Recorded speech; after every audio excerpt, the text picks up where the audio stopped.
P के किसका बेटा मर रहा है, किसका पति मर रहा है, सरकार को कोई मतलब नहीं है। मतलब है केवल पैसे से। तुम्हारा पति मरे तो मरे, बेटा मरे तो मरे, हमें तो शराब बेचने से मतलब है।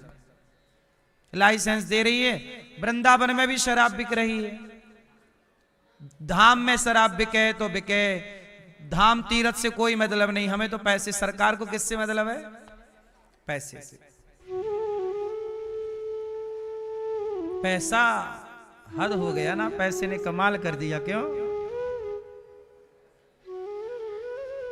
पैसा प्रभु तेरी माया, तेरा खेल कैसा, जमाने को पागल बना दे ये पैसा, है ना। पैसे में सामान्य आदमी ही अंधा नहीं है, सरकारें भी अंधी हैं। पैसे में कौन अंधा है? बड़ी बड़ी सरकारें अंधी हैं। तो मैया आप लोग गौ हत्या कैसे बंद करोगी? अपने घर पे एक एक गैया रखो, गाय की सेवा करो, और जहां गौ माता की सेवा गौरी गोपाल गौशाला में सेवा हो रही है, आप लोग सहयोग करेंगे तो सड़कों पे पड़ी गाय यहां लाई जाएगी और उनकी सुरक्षा की जाएगी। जब तक आप सहयोग नहीं करेंगे कैसे? गाय तो ले आए सड़कों की आज उठा के, लेकिन उनकी व्यवस्था करने के लिए जगह चाहिए। चाहिए कि नहीं? गाय के लिए भूमि चाहिए। गाय के लिए क्या चाहिए? भूमि। क्योंकि गाय होगी तो एक खूंटे पे बंधी तो ना रहेगी, थोड़ा उसे चलना फिरना होता है। गाय चलेगी नहीं तो स्वस्थ नहीं रहेगी, थोड़ा चलने के लिए मैदान चाहिए उसे। हमारी फोटो की आप पूजा करो और हम प्यास से तड़प रहे हो तो पानी भी ना मिले, तो ये न्याय है कि अन्याय है? आज यही गाय के साथ है। अच्छा, गाय का बेटा जो शंकर जी के मंदिर में नंदी बैठे हैं ना, वो नंदी तुम्हारे घर पे आ जाए ना तो तुम डंडा मार के भगा दोगी, बैल आ गए चलो। और मंदिर जाओगी तो लोटा में पानी भरोगी, थोड़ा सा नंदी के ऊपर डालोगी, एक फूल चढ़ाओगी, उसके मुंह पे मिठाई चिपकाओगी, और सही का नंदी आए तो डंडे से भगा दोगी। वाह मैया, सही के नंदी को रोटी नहीं मिल रही है और पत्थर के नंदी को मिठाई मिल रही है। वाह, ये बात सही है कि गलत है? इसलिए मेरी मां, थोड़ा सा अपने विचारों को बदलो। तो आज गौ माता के लिए भी आवाज उठानी शुरू करो।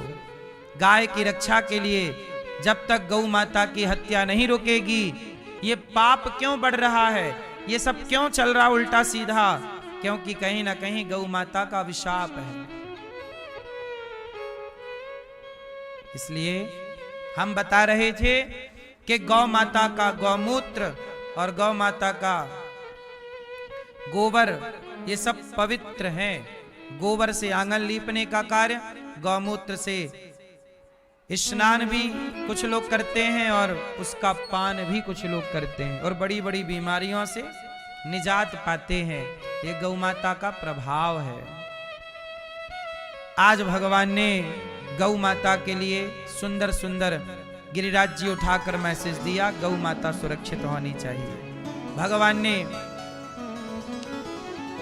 नंद बाबा को वरुण देवता ले गए, भगवान ने सबको वैकुंठ का दर्शन कराया। आज भगवान ने बांसुरी बजाई, गजब की बांसुरी बजती है वृंदावन वसैया की, करो तारीफ मुरली की या मुरली के बजैया की। जहाँ चलता ना काम तीर और कमानों से, वहाँ बातें होती मुरली की तानों से। आज बांसुरी बजाई कन्हैया ने, बुलाया राधा। अच्छा, रोज बांसुरी बजाते थे भगवान गाय के लिए। जब भगवान गैया चराने जाएं और बांसुरी बजाए ना तो सारी गैया दौड़ के आ जाए। तो बांसुरी बजाए आ गई, चलो आगे आगे कन्हैया, पीछे पीछे गैया चल रही है। ये कृष्ण है जो गाय की सेवा करने के लिए प्रकट हुए हैं। विप्रधेनु सुर संतहित लीन मनुज अवतार। हम सनातनियों में गाय का स्थान भगवान से भी ऊपर है। अच्छा, आपका गोत्र है कि नहीं? किस किस का गोत्र है? जिसका है वो हाथ उठाओ। आपका गोत्र नहीं है? काम की राम? कौन बड़ा? कौन? काम जरूरी है कि राम जरूरी है? क्या जरूरी है? काम।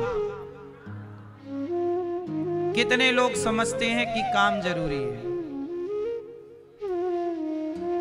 और कितने लोग मानते हैं कि राम जरूरी है?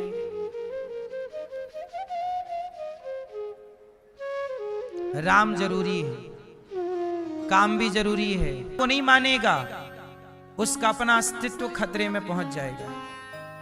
ये बात किसी पार्टी के लिए नहीं है। राम को भुला देगा तुम्हारा बेटा तो उसका अपना अस्तित्व भी खतरे में पड़ जाएगा। इसलिए राम को भुलाना किसी के लिए हित में नहीं। कोई भी हो, राम को लेकर चलना पड़ेगा। राम जैसा भाई, राम जैसा बेटा, राम जैसा राजा। राम के राज्य में कुत्तों को भी न्याय मिलता था। वाल्मीकि रामायण में पढ़िएगा, एक कुत्ते को न्याय दिया था राम जी ने। कथा है, मैंने कई बार सुनाया है, आपको सुनाई है कि एक कुत्ते को एक भिखारी ने डंडा मार दिया या पत्थर मार दिया, उसके टांग में लग गया। कुत्ता रोता हुआ राम के दरबार में आया। राम जी देखो, मैं भौंक रहा था, इसने मुझे पत्थर मार दिया, पांव टूट गया मेरा। राम जी ने भिखारी को बुलाया, यहाँ काहे मारा कुत्ते को? जैसे आजकल ना आप लोग कहीं कुत्ता पड़ा हो तो कुछ लोग कुत्ते को मार देते हैं, कुछ लोग नहीं कुत्ते को मार देते हैं। अब अभी क्या हो रहा, कुछ जगह मैंने सुना कि कुत्ते को जहर का इंजेक्शन दे के मार रहे हैं कुछ लोग। बोले गली में कुत्ते बहुत हो गए हैं तो सब हटा दिया कुत्तों को। तो देखो, कुत्तों को भी न्याय राम के राज्य में मिलता था। आज गाय को न्याय नहीं मिल रहा है, लेकिन राम के राज्य में किसको न्याय मिलता था? एक कुत्ता आया, बोला इसने मारा है। राम जी ने भिखारी को बोला, यहाँ क्यों मारा?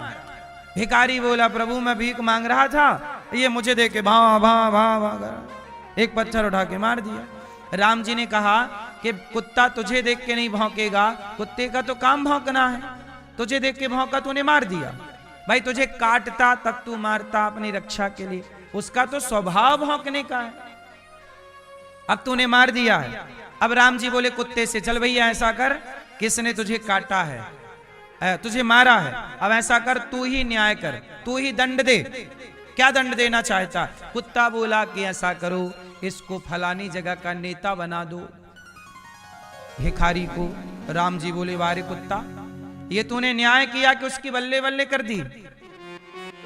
कुत्ता बोला, प्रभु मैं भी जानता हूं कि बल्ले बल्ले इसकी अभी है, लेकिन मैं भी उस जगह का नेता था, और नेता हो करके जब ये नेता बनेगा तो इसके मन में पाप आएगा, बेईमानी करेगा, और बेईमानी करेगा तो अगले जन्म में कुत्ता बनेगा, और जब इसकी टांग में कोई मारेगा तब मेरा हिसाब पूरा हो जाएगा।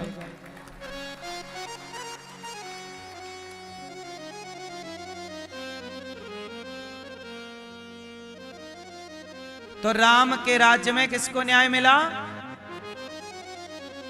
कुत्ते को।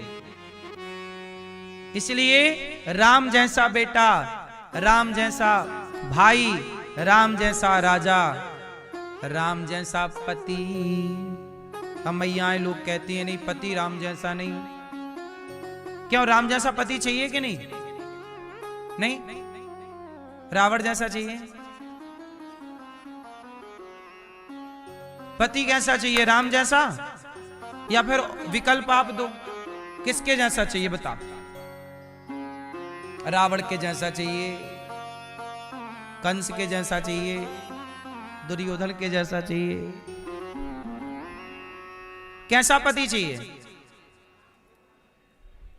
पति, अब कुछ माताएं बोलती हैं राम जी ने तो पत्नी को वनवास भेज दिया, काहे के राम जी अच्छे पति? नहीं, आप पूरा नहीं समझते। राम जी ने माता सीता को वनवास नहीं भेजा। राम जी इतने अच्छे पति हैं कि अपनी पत्नी के लिए लंका के रावण राजा से लड़ गए। राम जी सीता मैया के लिए किससे लड़ गए? लंका के पावरफुल राजा से।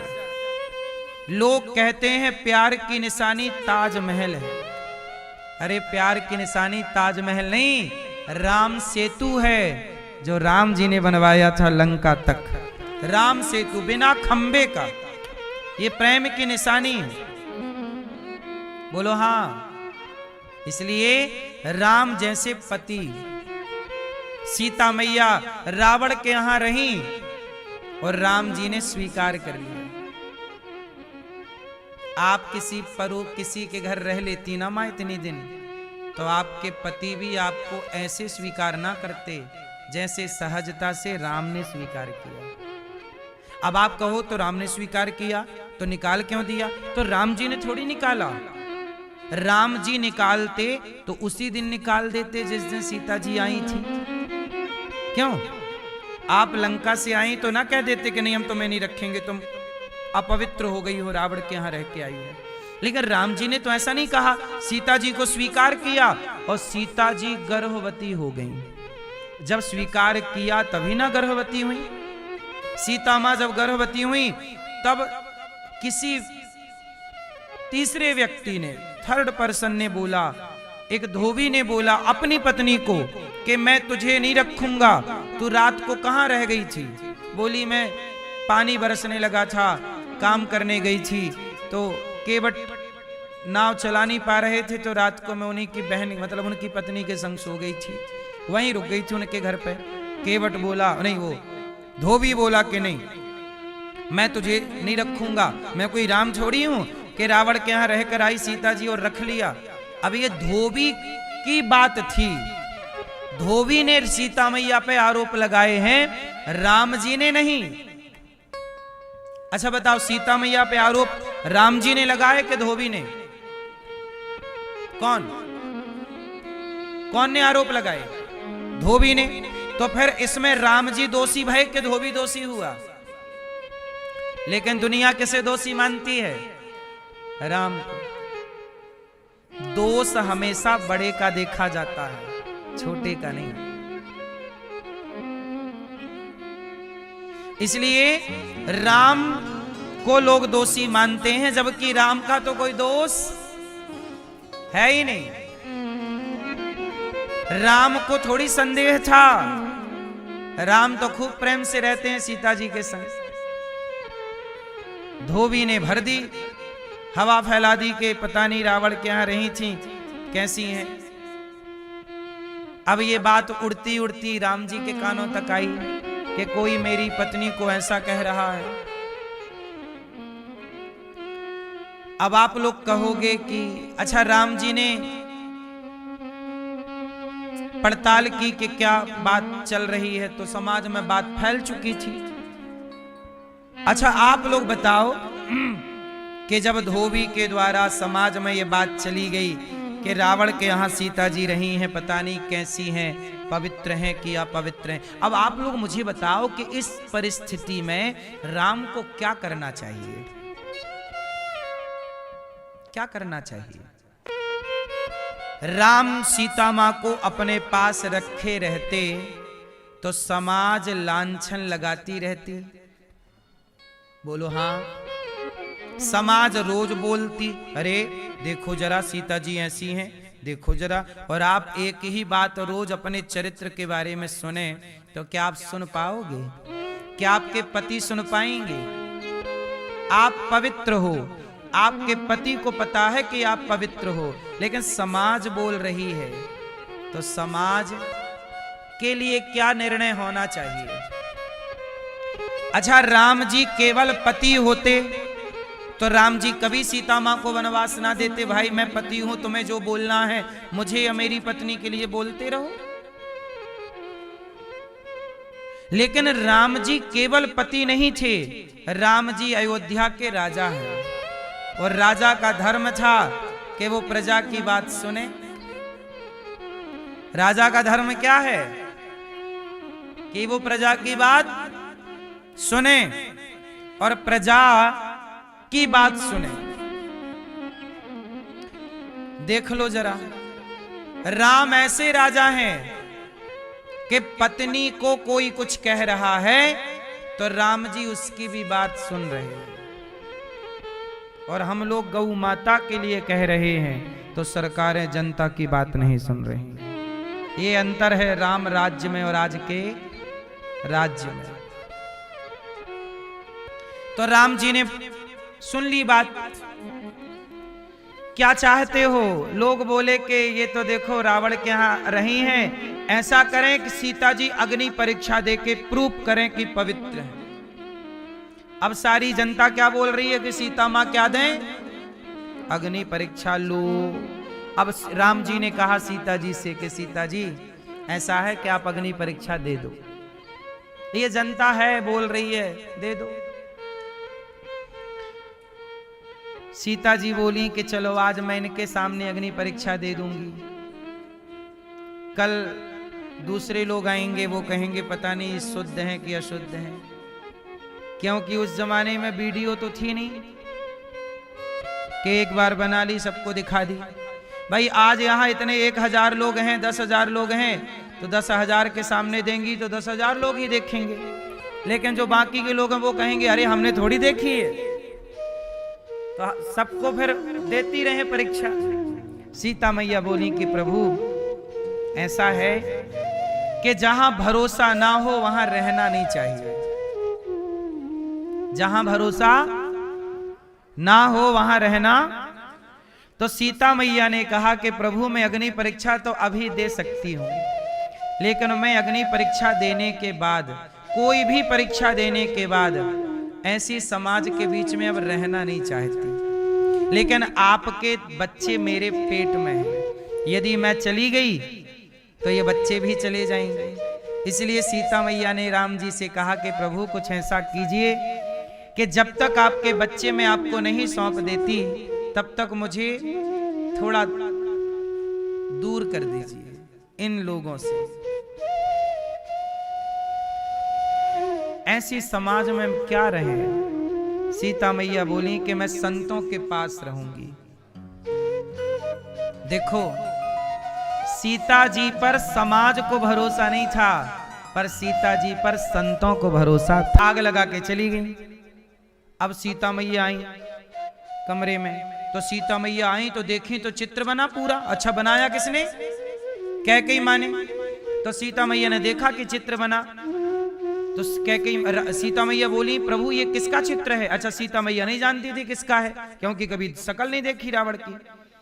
तो राम जी ने कहा कि रावण का चित्र है। सीता मैया बोली कि प्रभु ये रावण का चित्र किसने बनाया? राम जी बोले आपके कमरे में है तो आपने बनाया होगा। सीता मैया ने कहा प्रभु मैंने तो केवल पांव का अंगूठा बनाया, वो भी कैकेयी मैया ने मेरे से पूछा कैसा दिखता है रावण, तो मैंने बताया कि मैंने तो कभी देखा नहीं, मैंने अंगूठा देखा तो उन्होंने जिज्ञासा की कि बहू जरा बना के दिखाओ, तो मैंने बना दिया। इसके ऊपर पूरा उन्होंने चित्र बना दिया।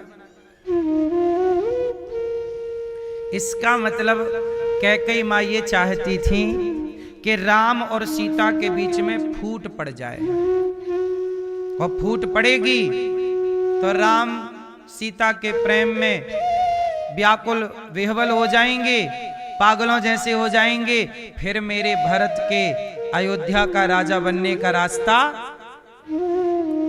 कैकेयी मां अभी भी भरत को राजा बनाना चाहती। राम जी समझ गए कि कैकेयी मां का यह षड्यंत्र है। कैकेयी मां सीता को मेरे से दूर करना चाहती है। तो जब धोबी ने, अच्छा उसी समय धोबी का प्रसंग आ गया, धोबी ने कहा कि सीता मां पता नहीं शुद्ध है कि अशुद्ध है, तो उसी समय राम जी ने सीता जी से कहा सीता अब आप बताओ क्या करें? सीता मैया बोली मैं परीक्षा तो दे सकती हूँ, लेकिन फिर मुझे ऐसे समाज में रहना नहीं है, इसलिए प्रभु मैं चाहती हूँ कि जो मेरे बच्चे हैं पेट में वो इस अयोध्या में जन्म ना लें। क्यों? क्योंकि यहाँ कैकेयी माँ है। कैकेयी माँ ने षड्यंत्र रच के यदि आपको वनवास भेज दिया और षड्यंत्र करके हमें और आपको लड़ाना चाहा, तो हमारे बच्चे यदि कैकेयी के हाथ लग जाएंगे तो ये तो हमारे बच्चों को ना जाने क्या पाठ पढ़ा देगी।